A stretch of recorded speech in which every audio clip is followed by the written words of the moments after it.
నమస్కారం. ఇది బ్రిటిష్ పరిపాలనలో జరిగినటువంటి ఒక యథార్థ సంఘటన. ఈ సంఘటన మా నాన్నగారు ఒక 40 ఏళ్ల క్రితం 'విశ్వప్రకాష్' అనే ఒక పత్రికలో ఒక ఆర్టికల్‌గా రాశారు. అంటే ఈ చరిత్రని ఒక కథగా 'విశ్వప్రకాష్' అనే పత్రికలో రాశారు. ఈ రాసినట్లుగా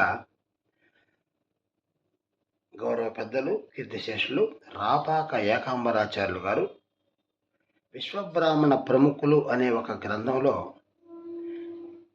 ఈ విషయాన్ని కూడా తెలియపరిచారు. అది మా నాన్నగారు రాసినట్లుగా కూడా దాంట్లో తెలియపరిచారు. అయితే దాంట్లో రాసిన కొద్దే మా నాన్నగారు ఇతరులతో ఈ కథ గురించి సంభాషిస్తున్నప్పుడు నేను విన్నాను. ఈ కథ ఏమిటంటే, వినుకొండ ప్రాంతంలో శావల్యాపురానికి దగ్గర అనకర్లపూడి అనే ఒక గ్రామం ఉంది. ఆ గ్రామంలో ముంతా వీరయ్య ఆచార్య అనే ఒక వ్యక్తి ఉన్నాడు. ఆయన అప్పుడు ఉండేవారు. ఆయన వడ్రంగం, కమ్మరం ఈ పనులు చేస్తూ ఉండేవాడు. ఈ పనుల్లో బాగా నిష్ణాతుడు. ఆయన మామూలుగా నాగళ్ళు అంటే సాధారణంగా ఉండేటువంటి వస్తువులే కాకుండా విశేషమైన వస్తువులు కూడా చేయగలిగినటువంటి సత్తా కలిగిన వారు. ఆ రోజుల్లోనే ఆయన బావిలో నుంచి నీళ్లు తోడటానికి, అంటే బొక్కెలతో నీళ్లు తోడటం కాకుండా ఒక మిషన్ ద్వారా నీళ్లు పైకొచ్చేట్టుగా చేసిన వ్యక్తి. అలానే కాకుండా ఆయన ఇంట్లోకి కావాల్సినటువంటి కొన్ని వస్తువుల్ని సులభంగా పనిగట్టుగా ఆ రోజుల్లోనే ఆయన చేసుకున్నట్లుగా తెలుస్తుంది. అంటే అతను ఒక మంచి మేధావి, వృత్తిపరంగా చాలా మేధావి. ఆ ముంతా వీరయ్య ఆచార్యులు గారు ఒకసారి ఆ శావల్యాపురం ప్రాంతంలో, అంటే అనకర్లపూడి ప్రాంతంలో దగ్గర 2-3 కిలోమీటర్లో అది ఉంటుందంట. అక్కడ అది రైలు మార్గం అనమాట. ఆ రైలు మార్గం అంటే బహుశా గుంటూరు, విజయవాడ ఆ ప్రాంతం నుంచి అటు వెళ్ళే రైలు మార్గం. ఆ రైలు మార్గంలో ఒక సందర్భంలో రైలు ఆగిపోయింది. ఆ రైలు ఆగిపోతే సరే, అక్కడ డ్రైవర్లు దానికి సంబంధించిన వాళ్ళు ఎవరో చూశారు. అది వాళ్ళ వల్ల కూడా కాలేదు. తర్వాత ఆ ప్రయాణికుల్ని ప్రత్యామ్నాయ మార్గాల ద్వారా తరలించారు. ఆ రైలు అయితే రిపేర్ పూర్తి కాలేదు. తర్వాత అక్కడి నుంచి విజయవాడ నుంచో మద్రాసు నుంచో కొంతమంది నిపుణులు వచ్చారు. వాళ్ళు కూడా ప్రయత్నం చేస్తున్నారు. అది దేనివల్ల ఆ రైలు ఆగిందనేది వాళ్ళకి అంతుపట్టలా. అయితే ప్రయత్నాలు చేస్తున్నారు. అయితే రైలు ఆగింది అనేటువంటి విషయాన్ని అంటే ఆ ఊర్లో గ్రామాల్లో ఒక చర్చగా చెప్పుకుంటా ఉన్నారు. ఈ వీరయాచార్యుడు అతను ఆ రోజుల్లో కాలకృత్యాలు తెచ్చుకోవడానికి చెంబు పట్టుకొని బయటికి వెళ్ళే అలవాటు ఉండేది కదా. అట్లానే ఆయన చెంబు పట్టుకొని 2 కిలోమీటర్లో అట్లా వెళ్ళి ఆ రైలు ఆగిన ప్రాంతాలకు కూడా వెళ్ళేవాడంట. అట్లా 2-3 రోజుల వరుసన వాళ్ళు ఏదో ఆ రైలు ఇంజిన్ దగ్గర బాగు చేయటానికి ఎట్లా ఆగిపోయింది ఏంది అనేది వాళ్ళు అన్వేషిస్తున్నారు, ఆ రైలు డిపార్ట్మెంట్ వాళ్ళు. ఈయన వెళ్ళేసి ఆ చెంబు పట్టుకొని ఆయన కూడా తెంగు చూడటం, అటు చూడటం, ఇటు చూడటం, వాళ్ళతో పాటు ఈయన కూడా చూస్తున్నాడు. ఆ పని చేసే వాళ్ళకి ఈయన అడ్డమైపోతున్నాడు. ఎవరైనా ఆయన పాప అని చెప్పి తన్ని చేదరించుకున్నట్లుగా, మందలిచ్చినట్లుగా కూడా 2-3 సార్లు అన్నారంట. అయితే ఈయన మటుకు ఈయన ప్రయత్నం ఆగల. అంటే ఇతను ఒక పనివాడు, అది మనం చేయగలమా కనీసం తెలుసుకోవాలనే ఒక జిజ్ఞాసతో ఈయన మటుకు వాళ్ళతో పాటు దూరుతున్నాడు, అటు తిరుగుతున్నాడు, ఇటు తిరుగుతున్నాడు. ఈయన గమనిస్తున్నాడు. సరే, ఈయన ఎందుకు ఇట్లా చేస్తున్నాడు అని వాళ్ళకి ఎవరయ్యా ఆయన అని చెప్పి ఆ ఊర్లో ఇంకొంతమంది వచ్చిన వాళ్ళు అడిగారు. ఎందుకు ఇతనికి ఏమన్నా మెంటల్ అయింది, రోజు ఇదే పనికి ఇక్కడికి వస్తున్నాడని చెప్పి అన్నాడు. సరే, వాళ్ళు ఏం చెప్పారంటే, అయ్యా ఈయన మా ఊర్లో ఆచార్య గారు, ఇతను వడ్రంగం పని చేస్తాడు, కమ్మరం పని చేస్తాడు. చాలా మంచి మేధావి, చాలా మంచి పనివాడు కూడా. ఈ రైలు రిపేరు చేస్తాడో చేయలేడో మాకు తెలియదు, కానీ ఇతనుడు పనివాడు. ఆయన చేసిన పనులు కూడా చాలా అద్భుతమైన పనులు. ఆ పరికరాలు ఇవన్నీ ఉన్నాయి అని చెప్పి వాళ్ళకి ఇతని గురించి కొద్ది గొప్పగా చెప్పారు. సరే, ఏ పుట్టలో ఏ బాగుందో అన్నట్టుగా, సరే ఈయన్ని, సరే ఏమయ్యా నువ్వేమన్నా చేస్తావా అని అంటే, ఈయన అటు చూసి ఇటు చూసి నేను దీన్ని రిపేర్ చేస్తానని చెప్పి అన్నాడు. వాళ్ళు బెత్తరపోయారంట.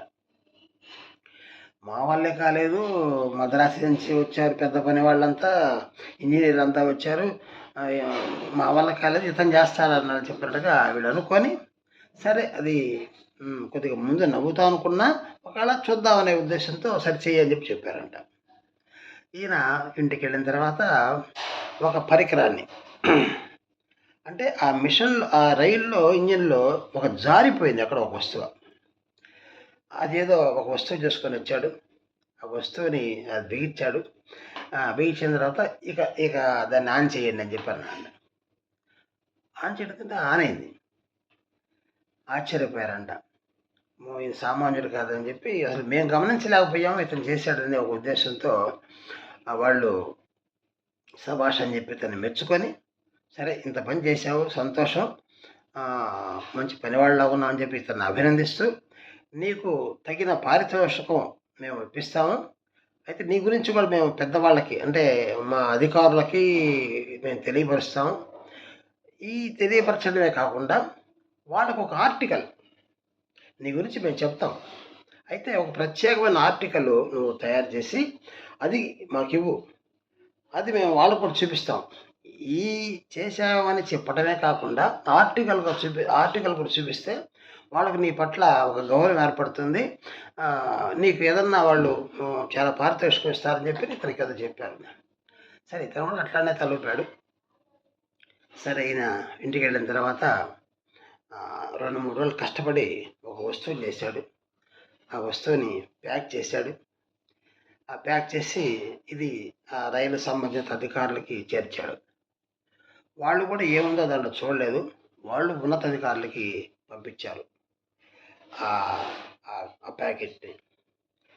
సరే, అక్కడ ఇతని గురించి వాళ్ళకు కూడా తెలిసింది. సరే, ఏం చేశాడు ఇతను అని చెప్పి వాళ్ళు కూడా ఆసక్తిగా ప్యాక్ని ఊడదీశారు. ఊడదీస్తే దాంట్లో ఉన్న వస్తువు ఏంటంటే, ఒక 3 అంగుళాలు వెడల్పు, 2.5 అడుగు ఎత్తు, ఒక ఇనప మొక్క ఒకటి ఉంది, తుప్పు పట్టిన మొక్క. అది ఒకటంటే రోకల బండ ఎలా ఉంటుందో, 3 అంగుళాలు వెడల్పు, 2.5 అడుగు పొడవు, ఆ పరిమాణంలో ఒక రోకల బండి లాంటి వస్తువు. అది ఇనప మొక్క, తుప్పు పట్టిన మొక్కలాగానే ఉంది. సరే, చూసి వాళ్ళు బెత్తరపోయారు. ఇతనేదో పనోడు అన్నారు, అదేదో బ్రహ్మాండంగా ఏదో చేస్తాడని చెప్పి అనుకున్నాము, ఈ తుప్పు పట్టిన ఇనప మొక్క పంపించాడేంది అని చెప్పి వాళ్ళు కొద్దిగా ఆశ్చర్యపోయారు. అయితే దాంట్లో ఈయన ఒక లేఖ కూడా పెట్టాడు. అంటే వాళ్ళకి అర్థమయ్యే భాషలో ఎవరి చేతం రాయించి పెట్టుంటాడు. ఈ వస్తువు మీరు తేలిగ్గా తీసుకోవద్దు, ఇది తేలిగ్గా తీసుకునే పని అయితే ఇట్లాంటి వస్తువు ఒకటి చేసి పంపించండి అని చెప్పి ఒక ధీమాగా దాంట్లో రాయించి పెట్టాడంట. సరే, వాళ్ళు చూసి దీంట్లో ఏముంది, దీంట్లో ఇట్లాంటి వస్తువు మీకు చేతనైతే ఒకటి చేసి పంపించండి అని కూడా చెప్పాడే అనే ఉద్దేశంతో వాళ్ళు ఒక పని వాళ్ళు ఉంటారు కదా, అంతకు మించి పని వాళ్ళని పిలిపించి చూపించారంట. అయితే వాళ్ళు చూపిస్తే వాళ్ళు అటు తిప్పి ఇటు తిప్పి చూసి, ఈ రోకల బండకి నిలువుగా, అంటే 2.5 అడుగు నిలువుగా ఒక సన్నటి బెజ్జాం ఉందంట.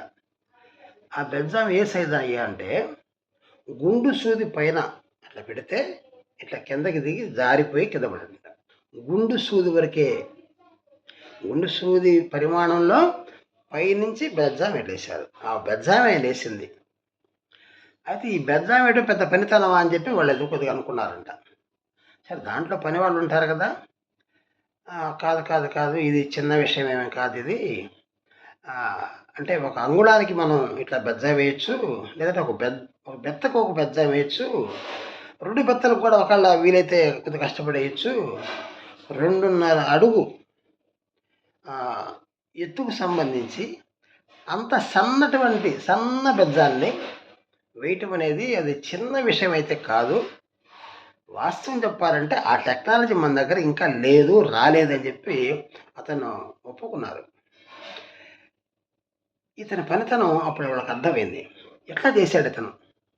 తలతలా మెరుస్తుంది ఆ బెజ్జం, కొత్తగా వేసిన బెజ్జం తలతలా మెరుస్తుంది. ఎట్లా వేశాడు ఏంటి? ఏదైనా ఇతను సామాన్యుడు కాదు. అతను రైలు బాగా చేయటం ఒక పెద్ద పనివాడి కింద లెక్కే. ఇది కూడా ఒక పనితనం ఉంది. అతనికి ఏదైనా ఒక పారితోషికం ఘనంగా ఇవ్వచ్చని అక్కడ నిపుణులు కూడా అధికారులతో చెప్పారు. సరే, వెంటనే అంటే వాళ్ళకి తెలియకపోయినా పని వాళ్ళకి తెలుస్తుంది కదా, పనివాడి విషయం. వెంటనే వాళ్ళు కూడా ఏం చేశారంటే, సరే అతన్ని పిలిపించి అతను ఏది కోరుకుంటే అది ఇవ్వండి, అని చెప్పి వాళ్ళకి ఒక చెప్పి పంపించారు. చెప్పినంటే అతను పిలిచారు. ఏమయ్యా, మరి పై అధికారులు నీ యొక్క పనితనాన్ని మెచ్చుకున్నారు, నీకేం కావాలి అంటే ఆ రోజుల్లో ఒక మాన్యం అంటే ఒక 4 ఎకరాలు 10 ఎకరాలు నాకు మాన్యం కావాలంటే రాసిచ్చే పనే. లేదు ఇంకేదన్నా కావాలన్నా కూడా, డబ్బు కావాలన్నా, ధనం ఏదైనా సరే వాళ్ళు ఇచ్చే పనే. అయితే ఇతను ఏం కోరుకున్నాడంటే ఇవన్నీ ఏం కోరుకోలేదు. నేను ఏ ప్రభుత్వ కార్యాలయంకి వెళ్ళినా, ఎక్కడికి వెళ్ళినా కూడా, ఏ గవర్నమెంట్ ఆఫీస్కి ఎక్కడికి వెళ్ళినా కూడా నేను వెళ్ళటంతో నాకు కుర్చేసి కూర్చోబెట్టాలి. నాకు కుర్చేస్తే చాలు, నేను దాని కాసేపు కూర్చొని వస్తాను అనేటువంటి కోరాడు. ఇంకేం కోరలా. సరే, ఏందో ఇది ఒక వింత కోరిక అనుకున్నారు. ఆయన ఒక శాసనం ఒకటి రాశారు. ఆ ముంత వీరయాచారి ఎక్కడికి ఎప్పుడైనా ప్రభుత్వ కార్యాలయంకి వస్తే అతను మర్యాదగా చూడండి, అతను కుర్చీయండి, అతను కూర్చోమని చెప్పండి అని ఇది పై అధికారుల అని ఒక మెసేజ్ పంపించారు. ఇక ఇతను ఏం చేశారంటే వాళ్ళు అధికారులు కూడా ఇచ్చారు ఒక శాసనం. ఆయన ఆ బోర్డులో పెట్టుకునేవారంట. అంటే ఇదంతా ఒక సరదాగా జరిగినట్టుగా అనిపిస్తుంది. సరదా కాదు, దీని వెనక అతని యొక్క కోరికో లేదంటే అతని యొక్క ఆలోచన ఏదో మనకు అర్థం కాని విషయమే. ఆయన ఆ శాసనాన్ని బొడ్లో పెట్టుకునేవాడంట. ఎప్పుడన్నా గుంటూరు కానీ, నరసరాపేట కానీ ఆ ప్రాంతాల్లో, ఆ దగ్గర ప్రాంతాల్లో అటువంటి ప్రభుత్వ కార్యాలయాలకు వెళ్తే ఆయన వెళ్ళడంతో ఎవరు అంటే వాళ్ళకి తెలిసినట్టు, లేకపోతే ఎవరిని కనుక్కోవడంతో ఇతను ముంతా వీరయ్య గారయ్య పలానా అంటుందంటే ఆయన కుర్చీ వేసేవాళ్ళంట. ఈయన కుర్చీ మీద కూర్చొని కాస్త చుంట తాగుతా కాసేపట్లో కూర్చొని ఇతని పాటికి ఇతను వచ్చేసేవాడంట. అయితే ఆ ఊర్లో భూస్వాములు, ఆ ఊర్లో రాజకీయ నాయకులు, ఆ ఊర్లో గొప్పగా ఉండేవాళ్ళు వెళ్ళినా కూడా ఆ అధికారుల దగ్గర చేతులు కట్టుకొని నించోవాల్సిందే. ఈయన మటుకు వెళ్తే కూర్చోబెట్టేవాళ్ళు. బహుశా అదే ఒక ఆయన కోరుకున్నాడేమనిపిస్తుంది. ఇక వేరే ధనం దశకాలు ఏమి కోరుకోవాలా. అతనికి కావాల్సిన ఒక మర్యాద, ఒక పనివాడుకు కోరుకున్నది ఏంటంటే ఆ పనికి తగిన మర్యాద కోరుకున్నాడు అనిపిస్తుంది. ఇది వాస్తవమైన సంఘటన. అతని పేరు ముంత వీరయ్య ఆచారి గారు, అనకర్లపూడి గ్రామం. ఇది మా నాన్నగారు చెప్పింది, నాకు ఇంకా గుర్తుంది, అందరితో పంచుకుంటున్నాను. నమస్తే.